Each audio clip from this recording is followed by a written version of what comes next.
மிகச் சுருக்கமான விஷயங்கள் ரஜினி அவர்களுடைய அரசியல் வருகை பற்றி சொல்ல நினைக்கிறேன். மிகச் சுருக்கமான 2 விஷயங்கள். எந்த தயக்கமும் இல்லாமல் சொல்கிறேன். நாளை ரஜினிகாந்த் அரசியலுக்கு வருவாரேயானால் அவருக்கு மிகப்பெரிய முதல் சவாலாக இருக்க போவது கன்னடர் மராத்தியர் என்ற விமர்சனம். இரண்டாவது சவாலாக இருக்க போவது இந்த ரசிகர் கூட்டம். இந்த ரசிகர் கூட்டம் அவருக்கு ஒரு சவாலாக கூட இருக்க போகிறது. இதை எப்படி ஒட்டுமொத்தமாக கட்டுக்கோப்பாக வைத்திருப்பது என்பது அவருடைய தலையாய கவலையாக இருக்கும் என்று நான் கருதுகிறேன். அன்பு வேண்டும், ஆதரவு வேண்டும், விசில் வேண்டும், வேகம் வேண்டும், விவேகமும் சேர்ந்தே வேண்டும். நாம் அரசியல் களத்துக்கு வரப்போகிறோமானால் நண்பர்களே, நீங்கள் முதலில் கற்றுக்கொள்ள வேண்டிய பாடம் சகிப்புத்தன்மை. அரசியலின் அடிச்சுவடி நீங்கள் கற்றுக்கொள்ள வேண்டுமானால் நீங்கள் முதலில் தெரிந்து கொள்ள வேண்டியது பொறுமை. எதிர்கருத்துக்கள் 1000 வரும், அவர்களுக்கும் சேர்த்துத்தானே முதலமைச்சராக ஆசைப்படுகிறீர்கள்? தனியாகவா? தனி நாடா? ரஜினி நாடா? தமிழ்நாடு தானே, அவர்களுக்கும் சேர்த்து தானே முதலமைச்சராக ஆசைப்படுகிறார். அப்படியானால் மாற்று கருத்து கொண்டவர்களை மதிப்பது எப்படி, அவர்களை புரிந்து கொள்வது எப்படி என்ற சிந்தனை அடிப்படையில் வேண்டும். மாற்றான் தோட்டத்து மல்லிகைக்கு மனம் உண்டு என்று சொன்ன மிகப்பெரிய அண்ணாதுரை அவர்கள் இருந்த மண் இது. அப்படிப்பட்ட ஒரு சிந்தனை இந்த மண்ணில் விதைத்திருக்கிறது. ஆழ்வார்கள் நாயன்மார்கள் பற்றி அர்ஜுன் சம்பத் அவர்கள் சொன்னார். பெரியாரி பற்றி திராவிட இயக்கங்கள் சொல்லிக் கொண்டிருக்கின்றன. இந்த இரு துருவங்களும் இருந்த மண் இந்த மண். பெரியார் இருந்தார் என்பதற்காக ஆழ்வார்கள் கவனிக்கப்படக்கூடாதா? ஆழ்வார்கள் வாழ்ந்த பூமி என்பதற்காக பெரியார் புறக்கணிக்கப்பட வேண்டுமா? இரண்டும் சேர்ந்து இயங்க வேண்டும். எதிர்ப்பும் இரு துருவங்கள் இருந்தால்தான் காந்தத்துக்கு ஈர்ப்பு சக்தி. இரு துருவங்கள் இருந்தால்தான் காந்தத்துக்கு ஈர்ப்பு சக்தி. உங்களுடைய பொறுமையை நீங்கள் இழப்பீர்களே, ஆனால் உங்களுடைய தலைவருக்கு நீங்கள் துரோகம் செய்கிறீர்கள். உங்களுடைய பலம், உங்களுடைய கரகோஷம், உங்களுடைய ஆதரவு ஒவ்வொரு வினாடியிலும் அவருக்கு பெருமை தேடி தருவதாக இருக்க வேண்டும். அது நீங்கள் தெரிந்து கொள்ள வேண்டிய முதல் பாடம் என்று நினைக்கிறேன். ரஜினிகாந்த் அவர்களுக்கு நிறைய சவால்கள் இருக்கின்றன. ஒன்று, நான் ஏற்கனவே சொன்னது, அந்த விமர்சனம் நிச்சயமாக கன்னடர் என்றும் மராத்தி என்றும் விமர்சனம் வரும். அதை எப்படி பச்சை தமிழ் என்று சொல்லிவிட்டார். 44 ஆண்டுகளாக நான் பிறந்த மண்ணை விட அதிகமாக இங்குதான் இருந்திருக்கேன் என்று சொல்லியிருக்கிறார். இங்கிருந்து நான் வெளியேற வேண்டிய நிலையை வேண்டுமானால் வந்தால் கூட நான் இமயமலை செல்வேனே தவிர வேறு இன்னொரு மாநிலம் செல்ல மாட்டேன் என்று சொல்லியிருக்கிறார். திரு நாஞ்சில் சம்பத் அவர்களே குறிப்பிட்டது போல, பிறப்பால் நான் மராத்தியன், வாழும் முறையால் நான் தமிழன், ஒட்டுமொத்தமாக நான் இந்தியன் என்று சொல்லியிருக்கிறார். மறுப்பதற்கில்லை. அந்த உணர்வு நம்முடைய பெருந்தன்மையாக பார்க்கப்படலாம், நம்முடைய பலவீனமாக பார்க்கப்படக்கூடாது. அவருடைய தயக்கங்கள் அவருடைய மிகப்பெரிய சவால். 25 ஆண்டுகளமாக ஏன் அரசியலுக்கு வரவில்லை என்பது வேறு கேள்வி. இலங்கைக்கு போகிறேன் என்று முடிவெடுத்தார். 2 எதிர்ப்பு குரல் வந்தவுடனே போக மாட்டேன் என்று சொன்னாரே, ஏன்? அப்படித்தான் போவேன் சொல்லியிருந்தே அவர் தலைமைக்கான தகுதியாக இருந்திருக்க முடியும்.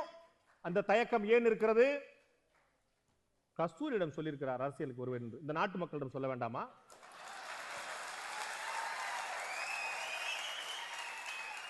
சொன்னால் தானே தெரியும். போர்க்களம் வரட்டும், போர் வரட்டும், பார்த்துக் கொள்ளலாம் என்று சொல்கிறார். எனக்கு கேள்வி எழுகிறது. அண்டை மாநிலத்துக்காரன் உனக்கு தண்ணீர் தரமாட்டேன் என்று சொல்கிறானே, இது போர்க்குரல் இல்லையா? இதற்கு பதில் குரல் கொடுக்க வேண்டாமா? 95 குழந்தைகள் மனித தவறுகளால் கும்போணத்தில் பிஞ்சுகள் நஞ்சாகி எரிந்து சாம்பலானதே, இந்த மனித தவறுக்கு எதிரான ஒரு குரல் வந்திருக்க வேண்டாமா? அது போர்க்குரல் இல்லையா? அது அழுகுரல் இல்லையா? ஒரு ஏழைக்கு கிட்னி மாற்று ஆபரேஷன் செய்ய வேண்டுமானால் 5 லட்சம் ரூபாய் ஆக வேண்டும்.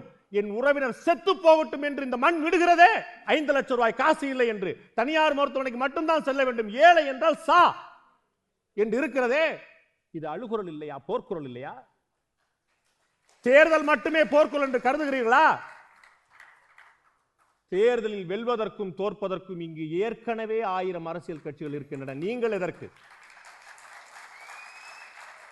தேர்தலை தாண்டி இந்த சமூகத்தை, இந்த மண்ணை, உப்பிட்ட தமிழ் மண்ணை, உங்களை வாழ வைத்த தமிழ் மண்ணை போருக்காக காத்திருக்காதீர்கள். போர்க்குரல் நீங்கள் எழுப்புங்கள். முதல் சங்கநாதம் உங்களிடமிருந்து எழட்டும். அத்தனை பேரும் எழுப்பிய கேள்வி, இந்த பிரச்சனைக்கெல்லாம் உங்களுடைய பதில் என்ன? சொல்லியிருக்க வேண்டாமா? பதில் சொல்லு, பதில் சொல்லு, பதில் சொல்லுன்னு பரீட்சையை வைக்க முடியும்? நீங்கள் எல்லாம் முதல்ல வரணும். நீங்கள் முன்னெடுத்தால் உங்கள் பின்னால் தமிழகம் வருகிறதா இல்லையா என்பதை காலம் சொல்லும். அவர் சொன்னது போல ஆண்டவன் சொல்லுவான். வர வேண்டிய நேரத்தில் கரெக்டா வருவார். சொல்லிட்டு இருக்கிறீங்க இல்லையா? நீங்கள் சொல்லுங்கள். திரு ரஜினிகாந்த் சொல்லட்டும். 25 ஆண்டுகள் கடந்த 50 ஆண்டு கால திராவிட இயக்கங்களுடைய ஆட்சி அற்புதமான ஆட்சி என்று ரஜினிகாந்த் சொல்லட்டும். இல்லை வரப்போகிற நடந்து கொண்டிருக்கிற பாரதிய ஜனதா ஆட்சி பொற்கால ஆட்சி என்று சொல்லட்டும். உங்களுடைய நிலைப்பாடு என்ன என்று சொல்லுங்கள். இடதுசாரிகளை ஏற்கிறீர்களா மறுக்கிறீர்களா? திராவிட இயக்கங்களை ஏற்கிறீர்களா மறுக்கிறீர்களா? இந்துத்துவாவை ஏற்கிறீர்களா மறுக்கிறீர்களா? பாரதிய ஜனதா பற்றி உங்களுடைய நிலைப்பாடு என்ன? இது அத்தனை கேள்விகளும் ஆயிரக்கணக்கான மக்களும் எழுந்து கொண்டே இருக்கின்றன. நிச்சயமாக பதில் சொல்ல வேண்டி இருக்கும். பொறுமையாக மக்கள் ஏற்கும்படியாக. நிறைய சங்கடங்கள், மற்றவர்களுக்கு இல்லாத சங்கடங்கள் அவருக்கு உண்டு. திரு விஜயகாந்த் அவர்கள் ஆரம்பத்திலேயே 8% வாக்குகளை தனியாக பெற்றார் 2006ஆம் ஆண்டு.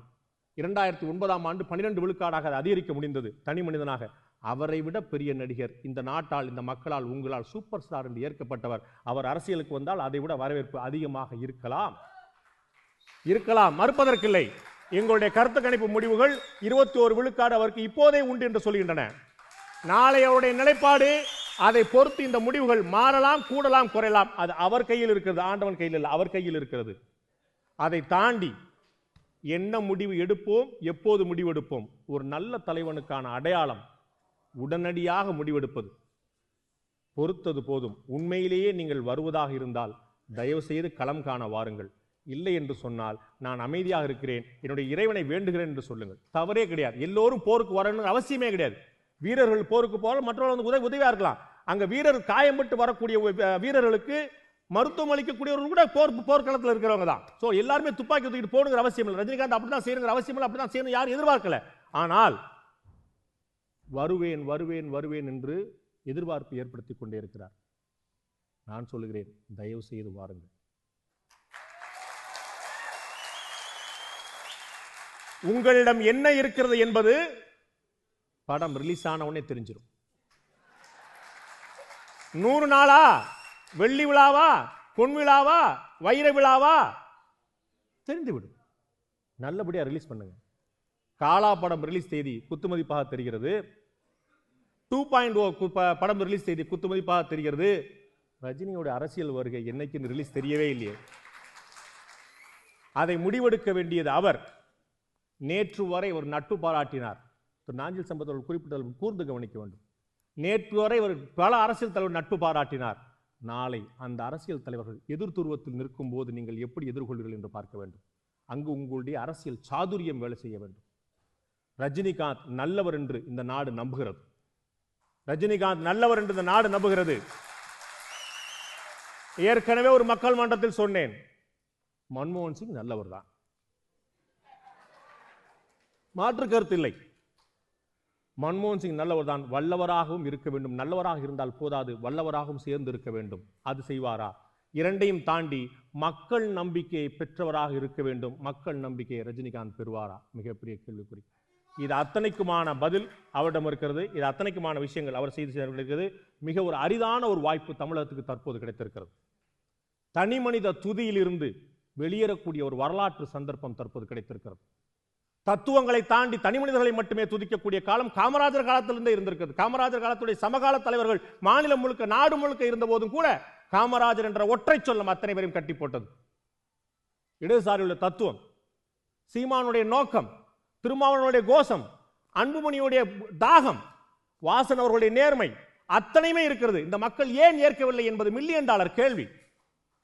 அதை தாண்டிய ஒரு விஷயம் தேவைப்படுகிறது. என்ன என்பதுதான் புரியாத புதிராக இருக்கிறது.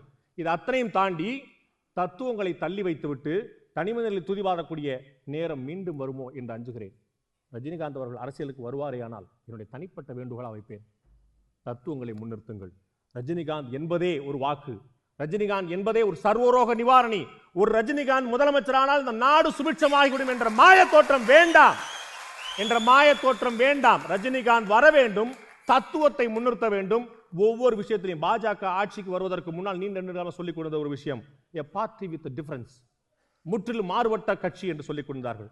ரஜினிகாந்த் அரசியலுக்கு வருவாரேயானால் ஏற்கனவே பதிவு செய்யப்பட்ட 132 கட்சிகளை தாண்டிய 133வது கட்சி அல்ல, தனித்து நிற்கக்கூடிய கட்சி, தனி ஒளி என்று சொன்னாரே, அப்படிப்பட்ட ஒரு கட்சியாக அவர் பரிணமிக்க வேண்டும். அப்படிப்பட்ட சந்தர்ப்பங்கள் அதிகம். அவருக்கு வெற்றிக்கான வாய்ப்பு, வரவேற்புக்கான வாய்ப்பு அதிகம் தெரிகிறது. அதை விட அதிகமாக கூர்மையான எதிர்ப்புகள் இருக்கின்றன. அதை எப்படி எதிர்கொள்ளப் போகிறார்? உங்களைப் போலவே நானும் காத்திருக்கிறேன். நிகழ்ச்சியில் பங்கு பெற்ற அத்தனை பேருக்கு நன்றி.